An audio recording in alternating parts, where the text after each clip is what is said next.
Hi అండి. ఇదేంట్రా బాబు ఇన్ని రకాల కాయగూరలు తీసిందని అనుకుంటున్నారా? ఈరోజేం సంక్రాంతి పండగ కాదు, అలాగని నేనేమి వండుకోవట్లేదండి. సంక్రాంతి పండగకే కలగూర వండుతుంటాం కదా, కానీ అలా కాదు. నేనైతే వారంకి 10 రోజులకు ఒకసారైనా వండుతుంటానండి.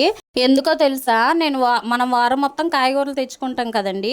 పావు కేజీ అంటే ఎలాగో తెచ్చుకోము, హాఫ్ కేజీ ఇంకా కేజీ తెచ్చుకుంటాం కదా. అందులో ఒకటి రెండు తీసి పక్కన పెట్టుకుంటే వారం అంతా ఉంచిన కాయగూరలు ఒకటి రెండు పూటలు అయితే కూర అయితే అవుతుందండి. నేను అలాగ ఉంచిన కాయగూరలే వండుకుంటున్నాను. నాకు ఇది ఒక అలవాటు అయిపోయిందనమాట.